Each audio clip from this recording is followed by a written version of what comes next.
Well, hello everyone, Brent here with BYOTools, and on today's episode, if you want to see how we manufactured and installed this solid walnut platform for a bed frame, keep on watching.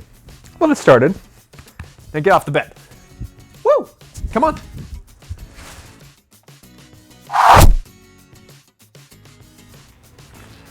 Now, for a bed frame, we could have gone with a number of different types of systems for a platform. There are plenty out there, but for our purposes, I wanted to make sure we had a very strong, sturdy hold, which is shown in this diagram.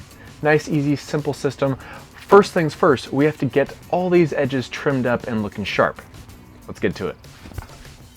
First off, this is a two-part video series, and if you want to see how I made the headboard, check out last week's video where I made a beautiful solid walnut headboard for this entire bed system.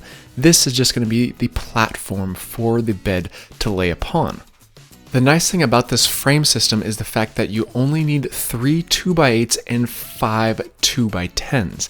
Now I'm going to be cutting them down to a specific size because I need to account for the lip of the walnut that we're going to be using as the platform versus the inexpensive Doug fir that we're going to be using for the frame, because it's extremely strong, but it doesn't need to be absolutely gorgeous because you're not going to see it unless you're on the ground looking straight at it. I sink 2.5-inch long construction screws every 12 inches down this entire board and proceed to make up 3 of these exact same systems. All it is a 2x10 connected to a 2x8. Just make sure you're screwing downward into the 2x10 because that will be on the inside, and the 2x8s are the ones that you want to keep as clean of a look as possible. Now I do want a nice professional looking mitered corner for the bed frame, and therefore I place my chop saw at a 45-degree angle and proceed to cutting on both sides. Now in hindsight, I probably should have just cut all these at a 45-degree angle before I fastened them together, because it would have been a lot easier to cut these 45-degree angles if it's just 2 inches thick versus 4 inches thick. But we managed, so just keep that in mind if you take on this endeavor. Once we have the miter cut, I take a measurement from the very top of the mitered corner for the 2x10 and measure out 79.5 inches. That's because a king-size bed is 80 inches long, and I do want to burn a 1/2 inch so the bed itself actually overlaps the seam. We obviously reverse the miter for the right side compared to the left side, and then put 2 mitered corners on the front panel. Keep in mind that the width of a king-size bed is 76 inches, so therefore my corner-to-corner measurement on this one is going to be 75 inches, so it overlaps both sides. There are quite a few measurements on this project, so let me know in the comments below if you would appreciate some plan drawings, because I can have those made up and provided to anyone that actually wants them. Because we had to proceed with 2 passes for these mitered corners, there may need to be some cleanup, but easy enough with some 60 grit sandpaper. This material is normally used for framing lumber, and therefore it's not going to be the beautiful and best quality lumber that you can possibly get. With a little bit of sanding and TLC, you can turn these boards beautiful in a very short amount of time. I sand down all surfaces with 100 grit, and on the front 2x8, I proceed with 150 grit just to give it a little bit more of a smooth, professional look. At the tail end, I do take a soft sanding block with 220 grit sandpaper just to clean up those edges a bit more, because this is construction lumber and it is not the smoothest surface, as you can imagine. Once the frame is fully sanded up, I proceed to taking a tack cloth and wiping down the entire surface just to try and remove all the excess sawdust prior to applying our stain. And as for stain, we are using Varathane Penetrating Wood Stain, and this is the classic black. This is all honestly the blackest black I could find on the shelf, and therefore this is exactly what I wanted. I take a clean lint-free cloth and go over all sides of each board, penetrating all sides of the wood, and the only real areas that I had difficulty with are some of the knot holes, as well as some of those inside corners, which we were able to get with a foam brush, but not so much with a rag. Keep that in mind. This Douglas fir really does an amazing job at soaking up the stain very nicely and evenly. I apply the stain to all sides and I actually let it soak in for approximately 5 to 10 minutes. Once it does that, I then can come back with a clean, lint-free cloth and wipe off all the excess stain. Once you wipe it off, you can really see the variance in the grain structure, and some people might like that, some people not so much, but it provides a very nice even stain across the entire board, which gives it character as well as a nice finished look for our framing system. We are going to be applying a water-based finish to all of these boards, and therefore the stain needs to be perfectly dry before we apply the finish. I set the boards aside and let them dry overnight and proceed to another project. I picked up two 4x8 sheets of 3/4 inch plywood and proceeded to cutting them at the appropriate length and width for the bed to rest upon. Now with all of these large projects in my garage, I don't have a lot of space, so I'm cutting these outside and I applied a bit of rigid foam underneath it, which provides a nice flat even surface to work upon, but you don't have to worry about your saw cutting into it because it's rigid foam. With a massive walnut slab headboard, I wanted to fit it in and tie it in nicely with the actual bed frame. So the platform bed is going to be a perfect option, especially when you add solid walnut around all the edges. But we have to cut it up first. Let's get to it. Walnut is not a cheap material, so trying to have a minimal amount of waste is extremely beneficial for your wallet. But if you do have waste, the nice thing about this type of lumber is the fact that it's so thick, you can actually use it as a shelf, as in a floating shelf later on. Gives me a few ideas for future projects.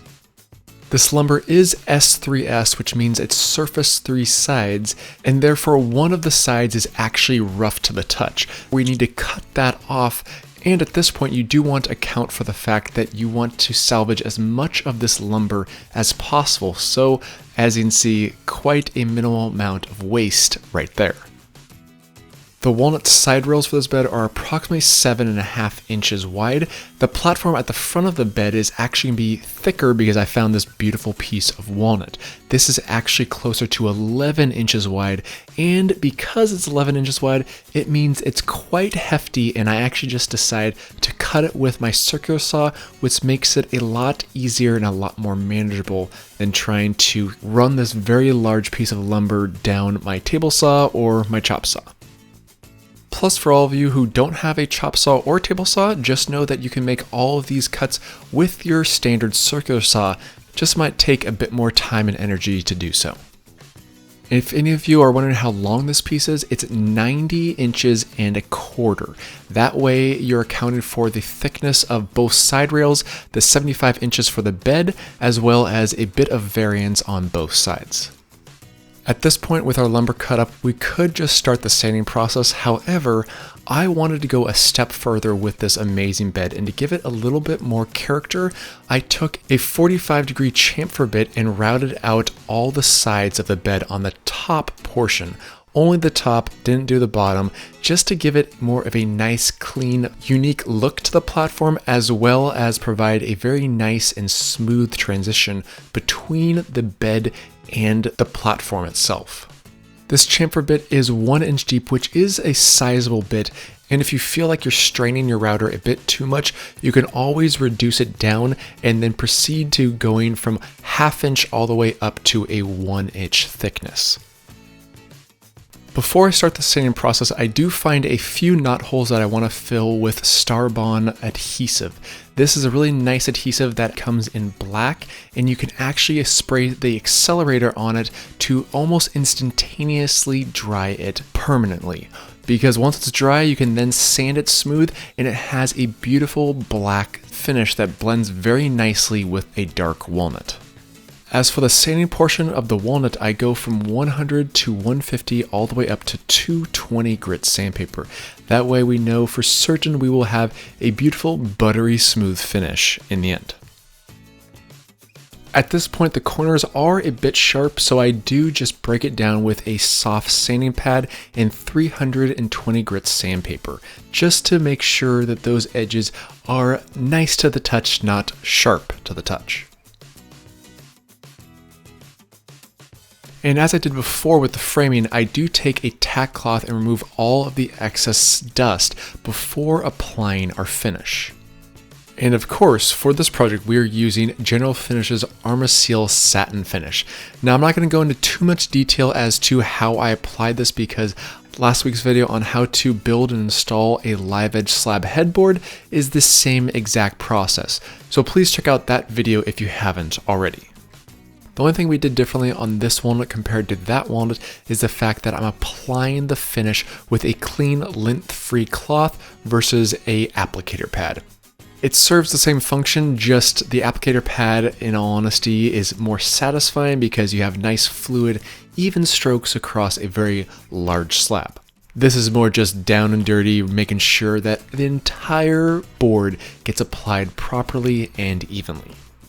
Just make sure you wipe off the excess because if you don't, your finish will become tacky and uneven, and that's the last thing we want at this point after we put so much time and energy into this project. As we wait for those boards to dry, we can then proceed to applying our finish to our framing boards. For these boards, we were going with a polyurethane water-based crystal clear finish. Now, the reason why we're going with a polyurethane for this portion is because it provides extreme durability with just a one coat application, which is very nice and all we need for a project like this. I wouldn't suggest applying this to the walnut though because of the fact that it may provide a lot of durability and strength, but it will never be able to provide the durability and the feel that you get from a urethane or oil. I apply one coat of this finish with a foam brush, let it dry overnight, and guess what? It's time to assemble. Let's get to it. Once we got all the materials upstairs and into the bedroom, we started assembling the mitered corners first. Now I'm using these high quality deck brackets for the mitered corners. If it's strong enough for a deck, it's going to be strong enough for a bed frame. I fasten each board with 4 2.5 inch long screws. That's plenty of stability and support for this portion. The only thing you really want to look out for is to make sure that that outside mitered corner edge actually lines up nicely because that's the only area that anyone's going to be able to see, and you want that to be a visible, beautiful mitered corner versus something that looks janky. Oh, and moment of truth, look at that. I actually know what I'm doing. 75 inches perfectly. Because this bed is so big, we had to use 2 pieces of plywood, and therefore, to make sure we have proper support for both pieces of plywood in the middle, I install a couple joist hangers, insert them on both sides, and then slip in another framing member, which not only provides structural support for the actual plywood, but it also provides rigidity over the entire span of the framework. Now that we have our framework fully installed, it's now time to install our platform boards. I would highly suggest starting on the front platform board first, make sure it's centered and level, and then you can proceed to installing it and then installing the sides. I will leave links in the description box below on the types of fasteners I'll be using, but these specific fasteners are actually 3 inches long and are specifically designed for heavy-duty construction load use. Now this is quite a large overhang for just a few screws on the backside, but I do apply screws every 6 inches, which seemingly provides plenty of structural support for these platform beams. I install the side rails exactly the way I did the front portion. However, you don't have to worry too much about the overhang weight load because there's less overhang on the sides than there is the front. Once I have all platform beams fully installed, I then go on the underside, pre-drill a few holes, and then sink 3 to 4 screws in those specific locations, tying the side rails in with the front rail. This really secures the whole platform together and provides a lot more strength and stability over the entire span. Once our rails are in, we can install our plywood, and if we did everything correctly, it should fit in nice and snug, as you can see. I do install a few screws into the plywood, connecting the plywood to the 2x10s, but you certainly don't have to do this step, especially if you want easy access underneath. But guess what? Once we have that installed, it's now time for our bed, which also coincides nicely with our sponsor this week, Helix. Helix actually personally reached out to me because they love the BYOT channel so much, and I already had a bed project lined up, so it worked out perfectly for this amazing partnership. It's alive! It's alive! Plus, they provide all these amazing things. Whoa, that was close. Helix is a premium mattress in a box company that makes mattresses to fit your unique needs and preferences based on your body type and sleep style. Everybody's different and Helix knows that, so they made a sleep quiz that matches your unique body type and sleep preference to the perfect mattress for you. I've personally really enjoyed working with the Helix team, and for those of you who are interested in purchasing a new mattress, check out helixsleep.com/BYOT and get up to $200 off your own Helix mattress. But guess what? Now that we have the bed in, we are done.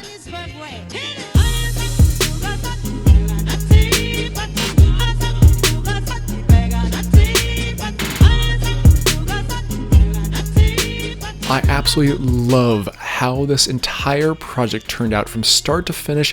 This was a project that had a lot of time and energy built into it, but as you can see, this bed is built for a king and queen. And if you're saying to yourself, Brent, that ledge is never going to be strong enough to stand on, well, take a look at this. And there you have it. My, oh my, that is beautiful. And as you can see, it's a really nice seam going down that side. And if anyone was wondering, this is plenty strong to hold my weight. Just, I feel like it needs a little bit more strength, so I might put a few brackets on the end just in case. Don't want anything to happen to that front edge. But, as you can see, gorgeous. Another huge thank you to Helix for sponsoring this week's video. This mattress is so comfortable, and it's not even mine, it's my brother's, which basically gives me an idea of maybe I need to do another bed project for myself. Let me know in the comments what you think I should build if I do build another bed. And in the end, I'm truly proud to say this is one beautiful, sexy beast. Oh yeah.